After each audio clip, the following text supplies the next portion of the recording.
إلا بالله العلي العظيم أعوذ بالله من الشيطان الرجيم بسم الله الرحمن الرحيم الحمد لله الذي هدانا لهذا وما كنا لنهتدي لولا أن هدانا الله لقد جاءت رسل ربنا بالحق الصلاة والسلام وتحية الإكرام على سيدنا ما في الوجود سر الله في كل موجود نقطة طائرة الوجود صاحب لواء الحمد والمقام المحمود مولى ومولى الثقلين جد الحسن والحسين بالكرم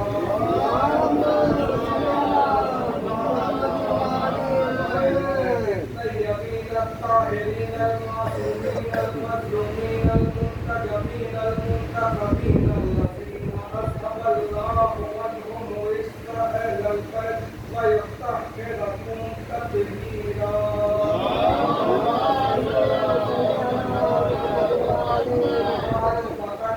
الله تبارك وتعالى وقوله الحق بسم الله الرحمن الرحيم الحمد لله رب العالمين الرحمن الرحيم مالك يوم الدين إياك نعبد وإياك نستعين اهدنا الصراط المستقيم صراط الذين أنعمت عليهم غير المغضوب عليهم ولا الضالين اللهم صل على محمد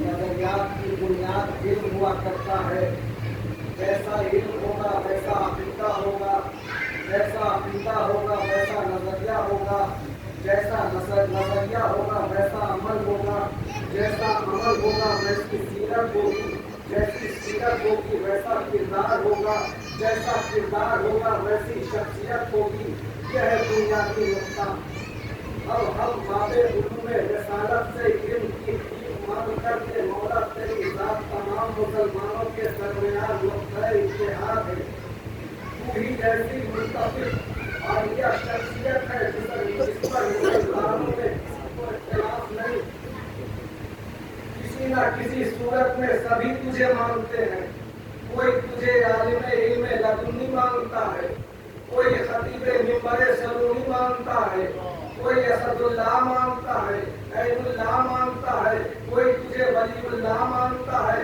کوئی ایمان کل کوئی امیر المومنین مانگتا ہے کوئی امام المتقین مانگتا ہے کوئی ناخدا مانگتا ہے اور کوئی تجھے خدا مانگتا ہے غرض یہ کہ مانگتے سب ہیں لیکن تجھے سمجھ نہیں سکتے تو پیغمبر اسلام کا سب سے بڑا معجزہ ہے معجزہ کہتے ہی اسے ہے جو کسی کی سمجھ میں نہ آ سکے جو پورے انسانی سے معاملہ ہو مانتے سب ہیں تسلیم سب کرتے ہیں اختلاف اس پر ہے کہ پہلا مانے یا چوتھا مانے لیکن مانتے سب ہیں مولا مانے یا مشکل کشا مانے یا ہلاکت سے بچانے والا مانے یا خدا مانے مگر مانتے سب ہیں تیرے علم کا کسی نے انکار نہیں کیا حق کا انکار کیا ہے حضرت فاروق اعظم کا فتویٰ موجود ہے جو ان کے 10 سالہ دور حکومت میں دیا گیا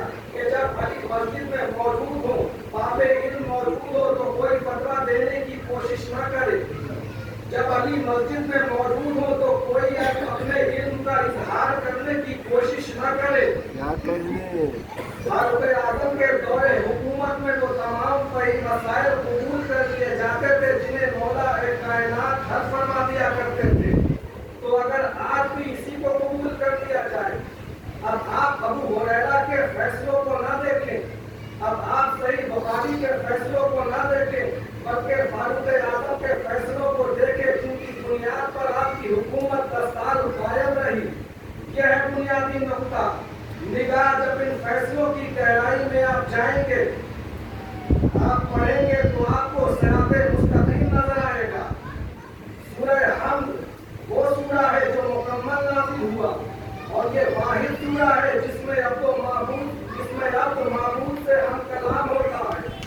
یہ سورہ اس وقت نازل ہوا جب نماز فرض ہوئی.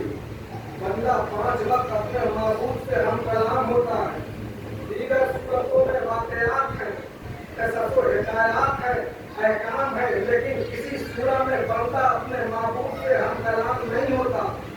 اگر اللہ بندوں تک پہنچنا چاہے تو اس کے لیے یہی وسیلہ ہے. نبی کی تعریف یہ کہ خدا کو پہچانوائے اور امام وہ جو بندوں کو خدا تک پہنچائے. ان کو کنزن مخفیہ میں چھپا ہوا خزانہ تھا. میں نے چاہا کہ میں پہچانا جاؤں تو میں نے محمد والے محمد کو خلق کر دیا. تو نبی کی تعریف کے خدا کی معرفت کراتا ہے اور امام کی تعریف کے بندوں کو خدا سے ملاتا ہے. اگر معرفت امام نہ ہو تو بندے کے لیے مشکل ہے کہ وہ خدا تک پہنچے. اس لیے کہ امام بندوں کو خدا سے ملاتا ہے, اسی کے ذریعے تو وہاں تک جانا ہے. یہ اس سورے کا امتیاز ہے کہ شروع ہوا الحمدللہ رب العالمین الرحمن الرحیم سے. بڑے پڑھے لکھے لوگ یہ ترجمہ کرتے ہیں کہ رحمان اور رحیم کے معنی ایک ہیں. مقررین بھی یہی ترجمہ کرتے ہیں کہ جب رحمان کہہ چکا تو رحیم کہنے کی کیا ضرورت ہے. اس کے کلام میں تو کوئی نقص نہیں. جب دنیا والوں نے پائے بسم اللہ سے ہٹ کر قرآن فہمی کی کوشش کی تو لکھ دیا کہ رحمان اور رحیم میں کوئی فرق نہیں ہے. اگر آپ لفظ کو آیت سے مسلسل کرو گے تو آیتیں خود معنی بتائیں گی. الحمدللہ رب العالمین تمام تعریفیں ہیں اللہ کے لیے جو تمام عالمین کا رب ہے. عالمین کے فوراً بعد آیا الرحمان.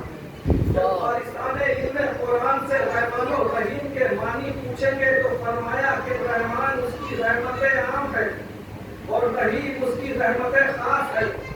رحمان اس کی رحمت عام سب پر ہے, مسلم ہو کے غیر مسلم. رحمان وہ عالمین کے لیے, رحیم ہے وہ مومنین کے لیے. عالمین کے فوراً بعد رحمان آیا, یعنی اس کی رحمتیں ہیں سب کے لیے, مسلم ہو کے مشرک, کافر ہو کے منکر. فرعون پر بھی رحمت ہے اور موسیٰ پر بھی, ابراہیم پر بھی اور نمرود پر بھی. یہ رحمان سارے عالمین کے لیے ہے.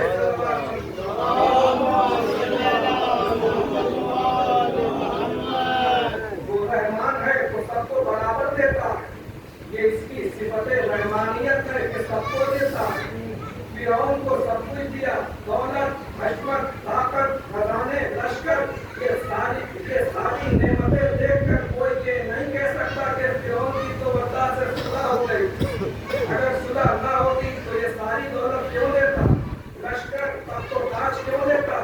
اس کی صفت رحمانیت کا تقاضا ہے کہ دشمن کو انتقام کا نشانہ نہیں بناتا بلکہ دشمن سے اپنی عظمت کا اقرار کیا کرتا ہے. اس کو یہ سوچ کر ہی تو تخت و تاج دیا کہ تو میرا بندہ ہے, تو میرا بندہ ہے. تو مانے یا نہ مانے میں تو تیرا خدا ہوں. تو مانے یا نہ مانے. اس نے فرعون کا تخت نہیں الٹا بلکہ نوازتا رہا. فرعون موسیٰ کا تعاقب کرتے ہوئے اس نیل پر پہنچا. موسیٰ نے پانی پر عصا مارا, ایک عصا مارا, راستے 12 بنے. اور صراط مستقیم تلاش کرنے والوں کیا چاہتے ہو, کیا پیاری مثال دی ہے خدا نے کہ موسیٰ جیسا نبی جب تک 12 راستوں پر نہ چلے دریا کو عبور نہیں کر سکتا. تو مسلمان 12 راستوں کا انکار کر کے صراط کیسے عبور کر سکتے ہیں.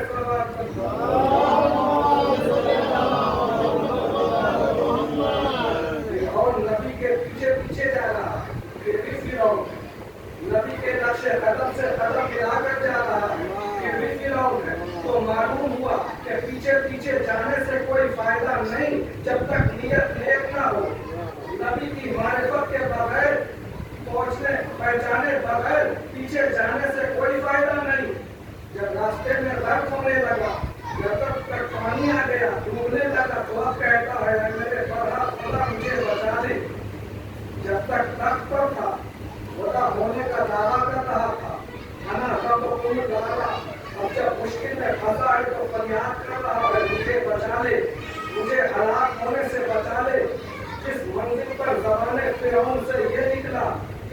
तू बचाने वाला है, मैं हलाक हो रहा हूँ। तो यहीं से फैसला हो गया कि बचाने वाला और है, हलाक होने वाला और है। तू हलाक होने वाले के रास्ते को छोड़ दो और बचाने वाले के रास्ते पर चलो। सलावत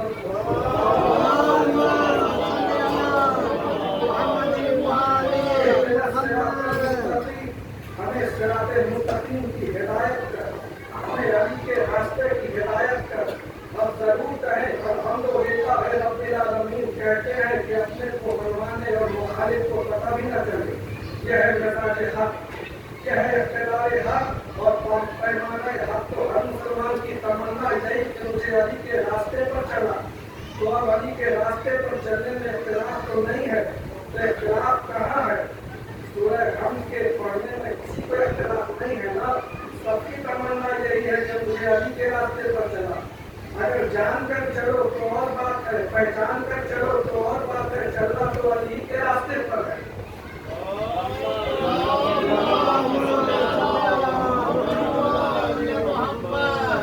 हर चीज उसकी ताकत, उसकी जबरूत को इख्तिलाफ करती है। अगर खुशी से करे तो सलमान बनता है, अबू बकर बनता है, मीसम बनता है, मिर्दाद बनता है। आए तो सही रास्ताने पर। आज 1400 बरस पूरा करे, लेकिन ये न समझ सके कि अली है क्या। जब हिजरत बिस्तर पर सोए तो लोगों ने नबी समझा और मिंबर सलूनी से इजहार किया तो खुदा समझा। सबको पता था शक्ल सूरत का भी, सबको पता था कदो कामत का भी, और फिर लेटने के अंदाज से तो आदमी बिल्कुल पहचाना जाता।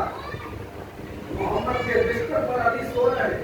मुवादे अपनी किताब में लिखता है कि अली का कद छोटा था, नबी का कद दराज था, और ये देख रहा था कि नबी की चादर ओढ़कर अली लेते। रोजमर्रा के देखने वाले जरूर शनाख्त कर लेते नबी का कदो कामत और अली का कदो कामत और है। या तो ये कहो कि शब हिजरत कदो कामत का मसला नहीं था, ये भी अली की फजीलत के चादर देखकर पैर फैलाए थे।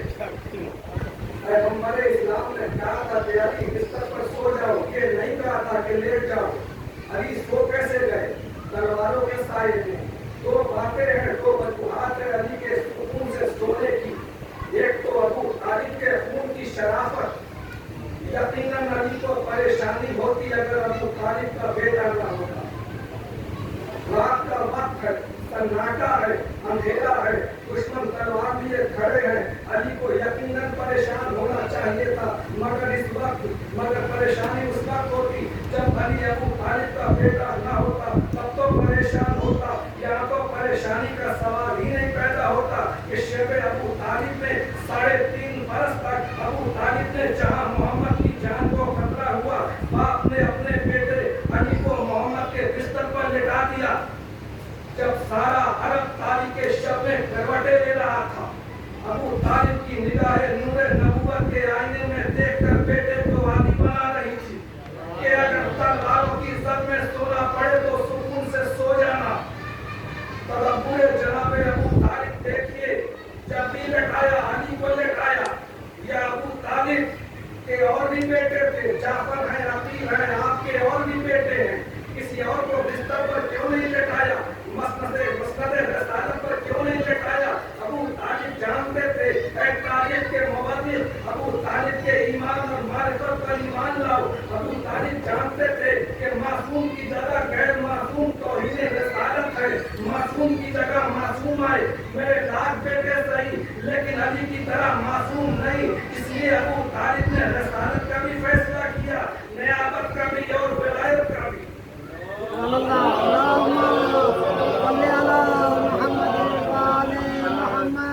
महल पर कुरान नहीं आता है, सही बुखारी नहीं आ सकती। ये महल है, ये महल जो है ना कुरान की मसनद है। कुरान की मसनद पर कुरान ही आ सकता है। तो सामित की मसनद पर कोई नहीं आ सकता, तो कुरान नातिक की मसनद पर कौन आ सकता है? कोई सवाल ही नहीं पैदा होता। कुरान की मसनद पर कुरान ही आ सकता है, कोई किताब नहीं रखी जा सकती। इसलिए कि ये मसनद है कुरान की। यकीनन अबू तालिब का बेटा तलवारों में सोने पर परेशान होता,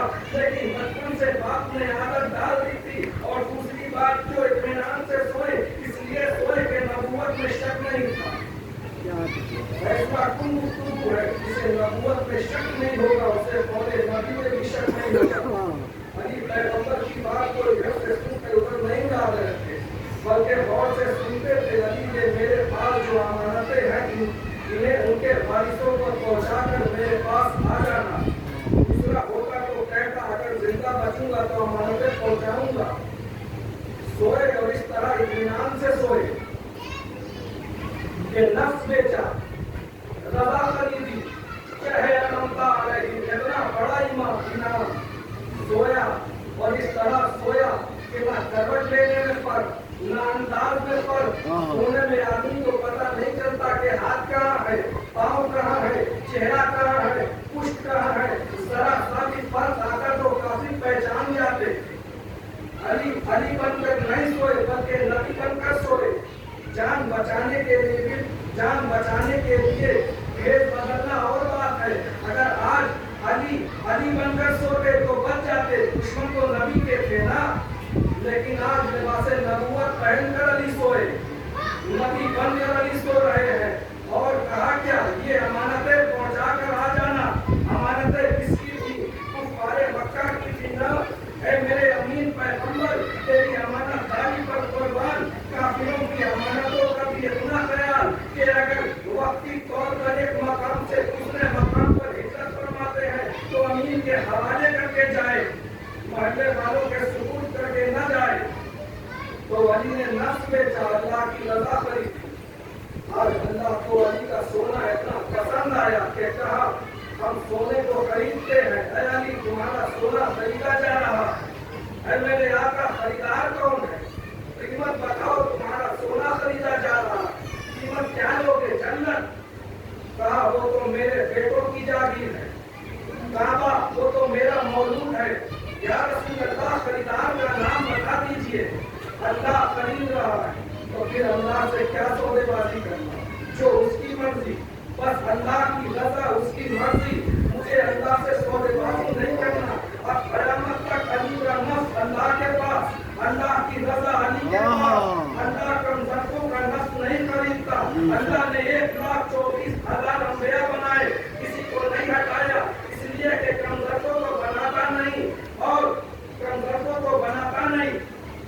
अली का सोना बिक गया तो अल्लाह की रजा अली के पास, अली का नफ्स अल्लाह के पास।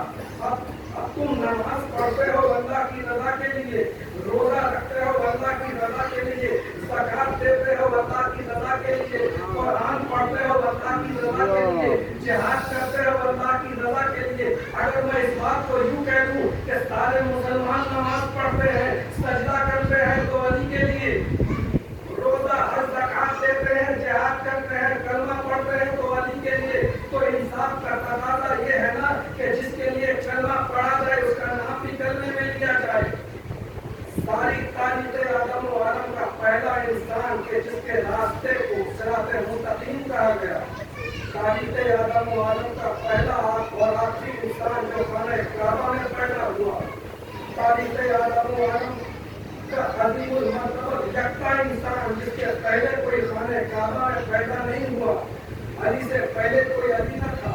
तारीख़ आदम व आलम का पहला इंसान जिसका हाथ खुदा ने अर्श पर बढ़ाया, तारीख़ आदम व आलम का पहला इंसान के जिसकी तहरीर पर सितारा अर्श से टूट कर आया, तारीख़ आदम व आलम का पहला इंसान की जिसकी एक सिर्फ सरवत सकलैन की इबादतों को सुबह कर गई, तारीख़ आदम व आलम का पहला इंसान जिसके चेहरे की तरफ देखना इबादत, तारीख़ आदम व आलम का पहला इंसान जिसने नफ्सों को मानी अता किए। कौन बता सकता है शुजाअत क्या है? शुजाअत समझ ही नहीं आ सकती अगर अली ना हो। लिख सकते हो, बता नहीं सकते। कायनात की हर सिफत मुजद्दद है, मुजस्सम हो जाए तो अली है। शराफत मुजद्दद है, मुजस्सम हो जाए तो अली है। सियादत, तहारत, विलायत, इमामत, शरीयत मुजर्रद है, मुजस्सम हो जाए तो अली है। कानून मुस्तफा मुजर्रद है, मुजस्सम हो जाए तो अली है। सिरात मुस्तकीम मुजर्रद है, मुजस्सम हो जाए तो अली है। शुजाअत मुजर्रद है, मुजस्सम हो जाए तो अली है।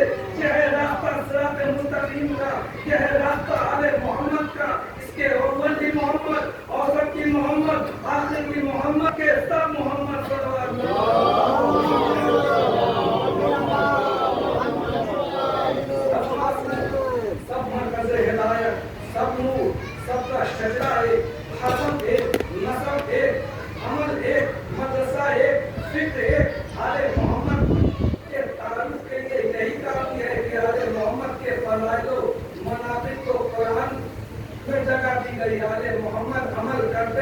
कुरान नाजिल होता रहा, बल्कि आयत नाजिल होती रही।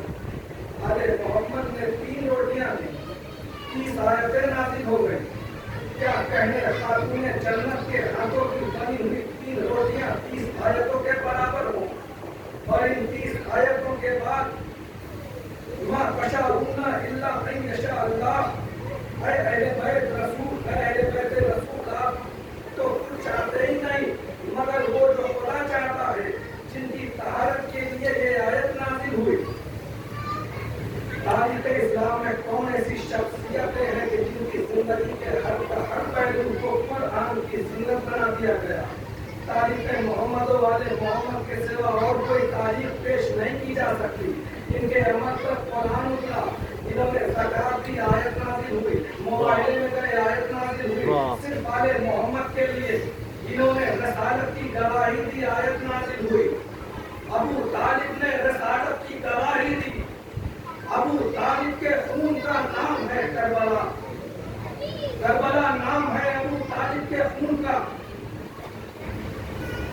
यजीद ने अपने वक्त के मोहम्मद की बैत तलब के हुसैन ने वो जवाब दिया जो अबू तालिब ने दिया था, हुसैन ने वो जवाब दिया जो अली ने दिया था, हुसैन ने वो जवाब दिया जो मोहम्मद ने दिया था, हुसैन ने वो जवाब दिया जो हसन ने दिया था।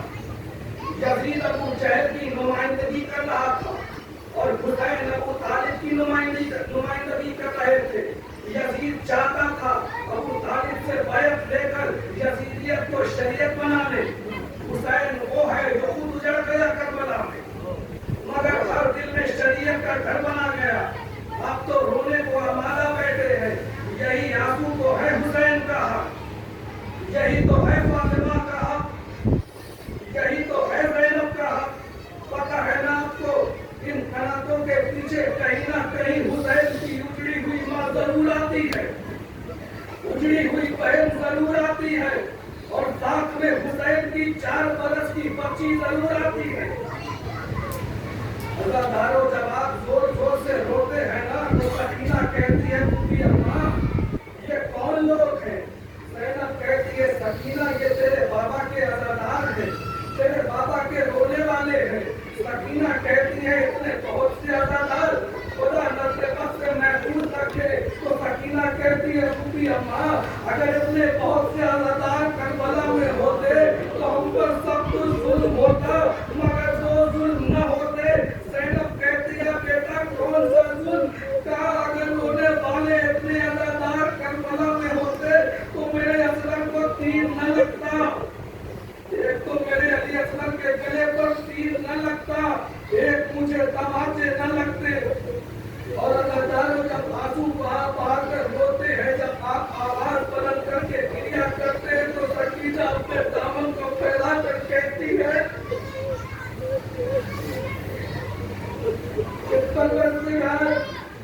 मेरी माँ बाप तो उजड़ गई, उनकी उजड़ी हुई मौत का वास्ता मेरे बाबा के रोने वाले को सलामत रखना। सकीना तो आए देती है, अपने के लिए तो आते ही है। और आज तो 4 मुहर्रम हो गई, आज की रात कयामत की रात बन कर आई। मालूम है कि आज क्या हुआ? आज करबला में शिव दाखिल हुआ 30,000 का लश्कर लेकर। इससे पहले 30,000 का लश्कर आ चुका उमर खान की तरफ से, जो मुहर्रम को पहुंचा। जब चारों तरफ खेमे और घोड़े ज़ैनब ने देखे, कहा पिता जरा मेरे भाई को बुला दे। हुसैन आए, जी बहन ज़ैनब क्या बात है? भैया चारों तरफ से दुश्मन आ रहे हैं, हमारा कोई नहीं रहा भैया, हमारा कोई नहीं रहा भैया, हम क्या करें? हमारा कोई मददगार नहीं। सुनेंगे दूल्हा हुसैन कहते हैं कलम लाओ, कागज लाओ। कलम और कागज मंगाया गया, कहा बहन बैठ जाओ, अज़ादारों मुझे मसाइल का बस एक जुमला पढ़ना है। हुसैन ने कागज लिया, कलम दस्ते मुबारक पे थामा, लिखना शुरू किया बिस्मिल्लाहिर्रहमानिर्रहीम। ये खत रजूल फकी हबीब इब्ने मज़ाहिर के नाम फर्जंदे रसूल हुसैन इब्ने फातिमा की तरफ से मर्द फकी को खत लिखना शुरू किया। ज़ैनब ने गौर से देखा, हुसैन एक जुमला लिखते हैं भाई हबीब ہم عالم غربت میں گر گئے ہیں، چاروں طرف سے لشکر کا نربہ ہے، فاطمہ کا بیٹا قلیل تعداد میں لے کر لوگوں کو آیا ہوا ہے، بھائی اگر ہماری مدد کر سکتے ہو تو آ جاؤ، یہ خط زینب کی فرمائش پر لکھا جا رہا ہے، حبیب آ سکتے ہو تو آ جاؤ، ہم چاروں طرف سے گر رہے ہیں، مدد کر سکتے ہو تو کرو، فقط والسلام، یہ خط بن گیا، اللہ اکبر۔ اس کے بعد لکھا، نوٹ پر لکھا کہ حبیب اس بات کا خیال رہے کہ میرے ساتھ بطول کی بیٹیاں ہیں، حبیب اس بات کا خیال رہے کہ میرے ساتھ بطول کی پردہ بیٹیاں ہیں۔ یہ جملہ لکھ کر زینب کو سنایا، شہزادی زینب کہتی ہے بھیا اس بات میری طرف سے لکھ دو بھائی حبیب کو، بھائی یہ لکھ دو تمہیں علی کی بیٹی سلام کہتی ہے۔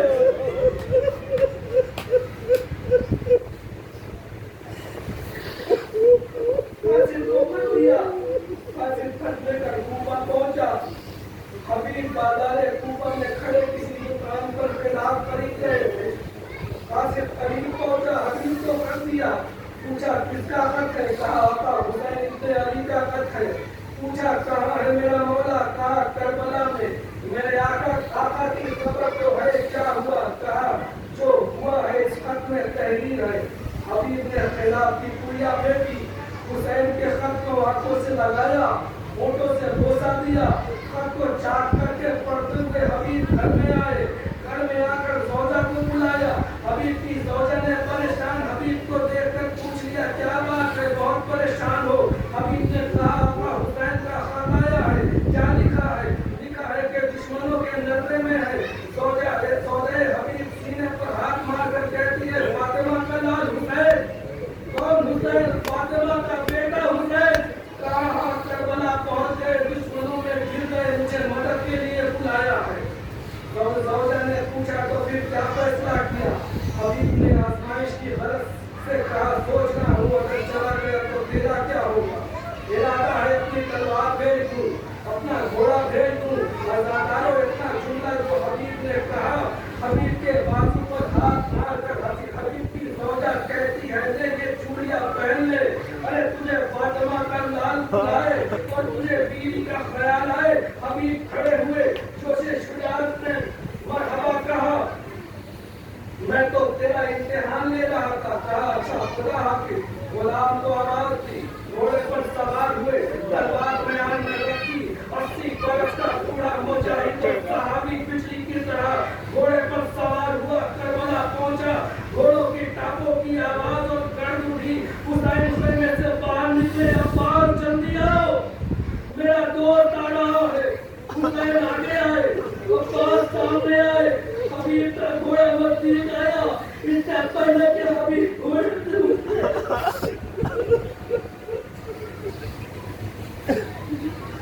فاطمہ کا بیٹا نزدیک آیا اور آگے بڑھ کر حبیب سے گھوڑے کی لگام ڈالی، ہاتھوں کو جوڑ کر حبیب کہتے ہیں مولا یہ کیا غلط کر رہے ہیں، حسین نے کہا حبیب تو میرا محسن ہے، تو نے زینب کی بات پوری کر دی، حبیب کا بازو تھام کر عباس نے اتارا، حسین نے گلے لگایا، ایک مرتبہ خیمے کا پردہ اٹھا، آواز آئی زندہ کی حبیب تجھے علی کی بیٹی سلام،